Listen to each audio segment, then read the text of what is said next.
Hey everyone, welcome back to the Dion Mark Show, and in today's video we're doing authentic 1940s victory roll wig set. This is also fantastic for doing on a client as well. So first off, brushing the hair and washing the hair, both shampoo and conditioner, and making sure that it is tangle free.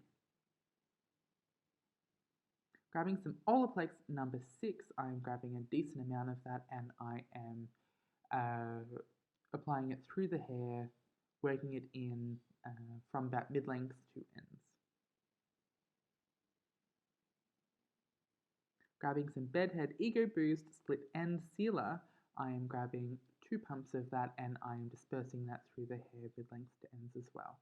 Grabbing just a regular comb, I guess, and just combing the hair and evenly making sure those products are going through. Grabbing the Femollient by Aveda, I am grabbing a few pumps of that and also dispersing that through the hair. This is a styling product which will help with holding in curls. Grabbing some Big Curly curling enhancing spray from Aveda as well, I am drenching the wig in this spray.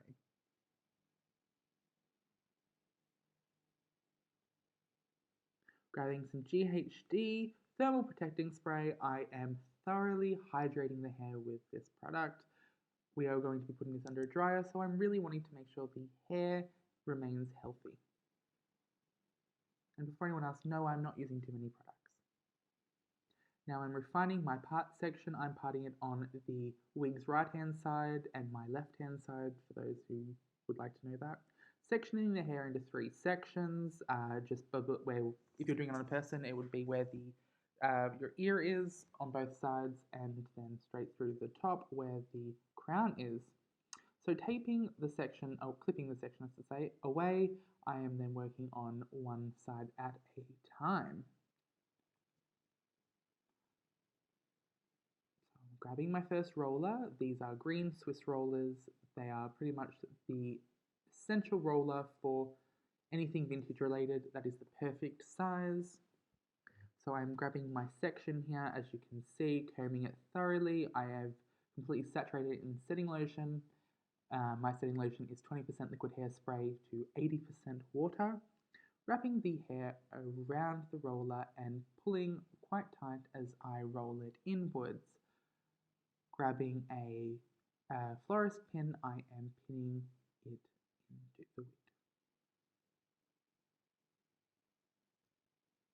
Now grabbing another section here at the front hairline, I'm splitting it into 2 and I am brushing that thoroughly and also applying setting lotion to it as well, and I am rolling it towards the face.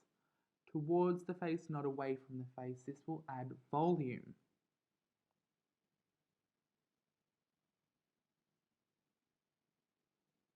And again applying that to the other roller.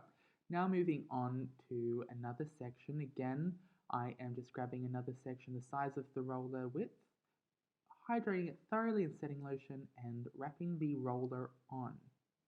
And continuing that on, this time we're going away from the face. And don't be afraid to re-roll things several times. It needs to be tight. Guys, I can't stress it enough. Tight, tight, tight, tight. And again, doing another roller from the top, just like the very first one. And I'm going to now continue that all the way down this side. And we will be done that side, as you can see. Grabbing the front, I am rolling them all away from the face, as you can see here. Now, if you're wondering what those little hairs are on those rollers there, they're the returns of the wig. Mine are very short, so they will stick out until the end when I stick them down with some liquid hairspray. Anyway, so going on to this side, I'm just rolling them all down, as you can see. Doing a little bit of a show here so you can see everything. And then we're going to be moving on to the back. And so the back is all just going away from the face all the way down.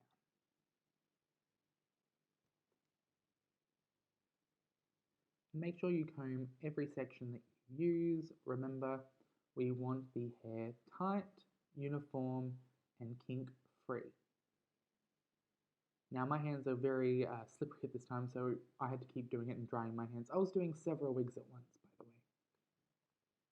And so now we've gone all the way down towards the end. I have switched to the next size down in roller. This will help give it more fluff and a buffonty feel to it.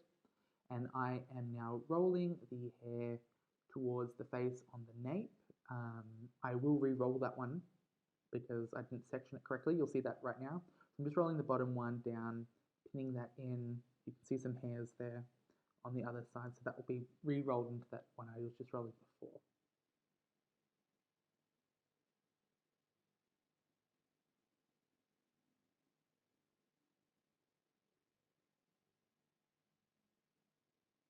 And of course applying more setting lotion.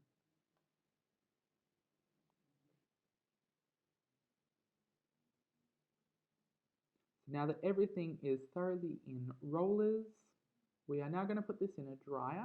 I am using my portable dryer because I find it actually works really well. Only this one though. I've used probably 10 different ones and they're all terrible, but that one's really good. So after it's all dried, you can see it's several hours later. It was not on for several hours, by the way. This is the next day. I had it on for about an hour.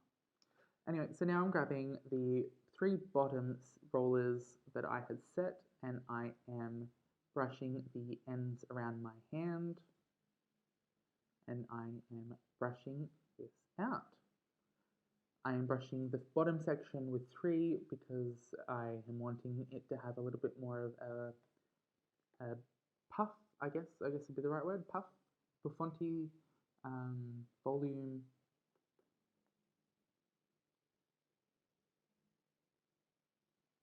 As you can see what it did. So now each section, every roller from here onward, I pretty much use a comb and I comb it thoroughly out and then I back comb the curl in, or the wave in, I should say. Now my goal isn't to create the, in brackets, Hollywood wave. Mine is I'm creating a realistic hairstyle that was worn by everyday people in the 1940s. Anyway, so I'm just going along here and I am combing, then back combing it in. I think it's pretty straightforward if you just watch this and you can see me do it. Now, don't worry, I'm adding all this volume. We are using a hairnet later, so that will contain all of it and make it look fabulous. So grabbing some Olaplex, the Olaplex oil, I can't remember what number it is, and I am using that to hydrate and to smooth out the back section because there's no weight in this oil. There's no weight. And I'm not wanting to add any weight, but I'm wanting to get rid of frizz.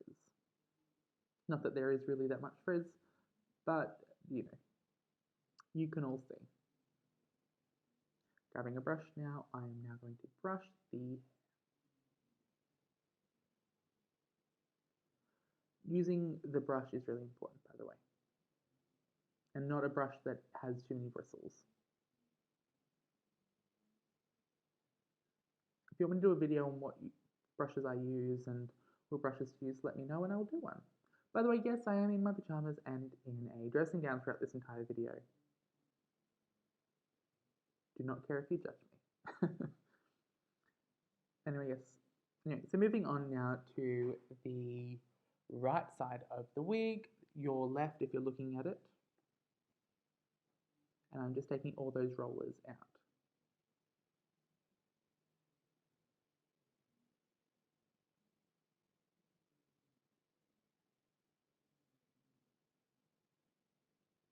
Now I'm putting my hands through it and combing and separating it a little bit because I am wanting to add a little bit of volume as well. Now I'm grabbing the Olaplex number 6 again. This has a lot of weight to it. You'll see right now how much of a difference this makes. This is going to help me create frizz-free and neat victory roll. See, look, it instantly coats the hair. It is a very similar product to the Weller product from the 1940s and 50s. I think it was called cholesterol. I always call it cholesterol, but I know it's not called cholesterol. Anyway, Google it. It starts with a K.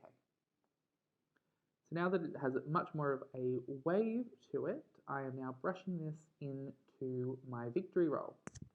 Well, actually, no, I'm actually going to separate it first and back comb it. But thoroughly brush it. So now that I'm separating it, I am only doing one back push. I'm not backcombing intensely, it's literally just a back, look, just another back push. I'm not wanting to create ridiculous height. It was not, the victory rolls of the 1940s are not the victory rolls you see all over YouTube, guys. The victory rolls were done by everyday people while they're working in factories. So it wasn't ginormous backcombing, almost beehive-esque. Anyway, so sorry for that rant. So literally just rolling that around my finger and it's pretty much perfect for what I'm after. I just realized that I had a little bit too much hair and a little bit too much volume, so I just took probably about half of what I had in my section out, and I am wrapping that around my finger and rolling that inwards. Guys, victory rolls are quite easy. They're a very big staple to do. Now there is a little bit, it's not as neat as it could be, but I do fix that up later. So just pinning that in with some bobby pins or some U-pins, and then grabbing some Healthy Sexy Hair, which is an extremely light hold hairspray. It is my favourite out of all the hairsprays that I own, and I own about 30. And I am using my tail comb, and I am just smoothing that out. Now moving on to the other side, taking out all of the rollers.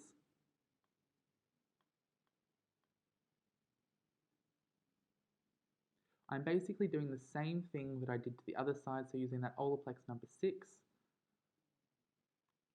And I am, it's adding weight to the hair. It's pushing it down. And this is why you have to use the green rollers, because if you were to do this and you were using like the white rollers or the blue rollers, you would have almost no curl left. So now just grabbing my hairbrush, which by the way, my hairbrush, that hairbrush you're using, I use it all the time. I got it from Kmart. I'm pretty sure it cost me $1. And I have Denman brushes, by the way, guys, and they're not, they're okay. I've got some ball bristles, they cost me $100. I don't reach for them because I feel like I'm going to damage them. And with these, I don't mind if I damage the brushes because they only were $1. Thank you for coming to my TED Talk. Anyway, so grabbing this hairspray again, and I am smoothing out that front using that tail comb. And wrapping it around my fingers, I am then rolling the other victory roll up.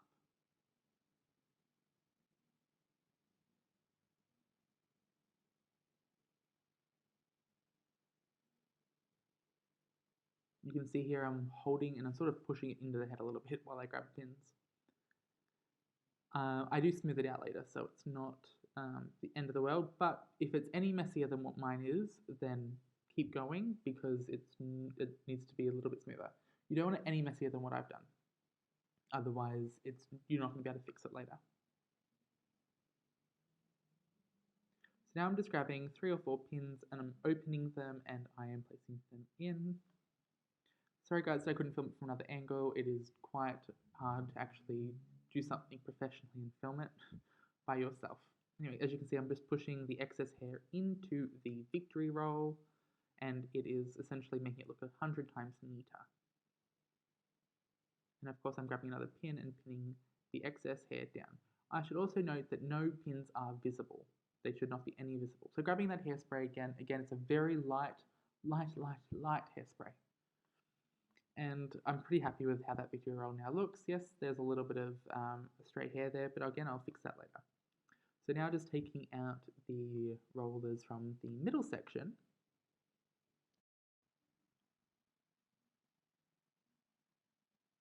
And by the way, all these pins are going into a bucket.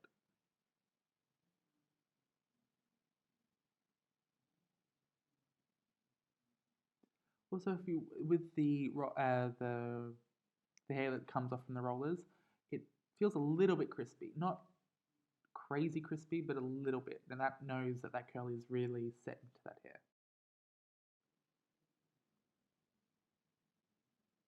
And just grabbing a small section from the not middle roll, the second roller in, I'm just putting that to one side. I'm also taking the last roller away and leaving that at the back. So what I'm doing now is the camera's not picking it up, but I'm brushing the ends of the hair first, like I've done with every other part of this, and I am just brushing them around my fingers to get them all uniform. Now I am using my comb here, and we are creating the last victory roll. And this is what made this look really good, by the way. This was like the piece de la resistance. Anyway, so I'm using my, again, tail comb, not an expensive one. I go through them like nothing on earth, so I don't really see the point of spending a ridiculous amount of money on it. Anyway, going around and I'm smoothing those ends out and then wrapping that around my hand, as you can clearly see, and rolling that inwards. Now I did 0 backcombing in this whole top section because it didn't need any more volume. I could have done this entire thing with no backcombing, but the reason I did do backcombing on those side sections was because that will stop any indentations from the rollers being visible. That was the only reason. I didn't need any height. So as you can see, I have pretty much got it at the top how I want it, and except for that little loose bit of hair that I pulled at the side just before. So I'm clipping the top roll together, and I am grabbing that bit of hair that I took out before, and I am now wrapping it and pinning it around the top of the victory roll on the side.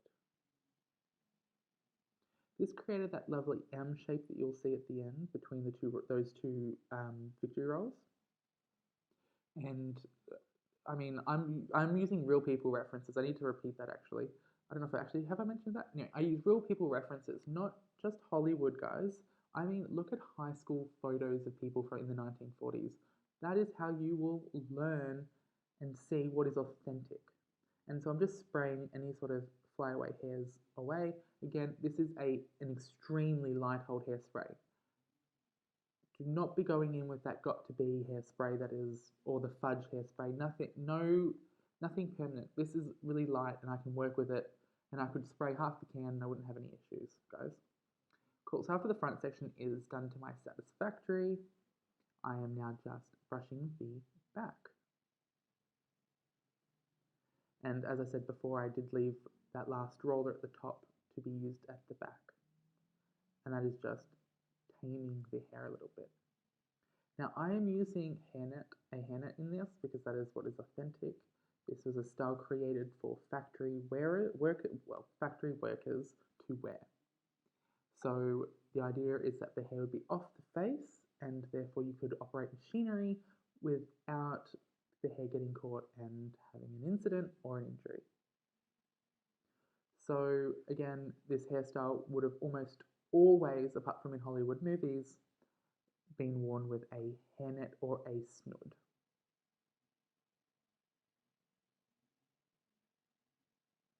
Now I'm not trying to do Hollywood waves here at all. I'm just trying to get it tamed and still have a lot of bounce quality to it.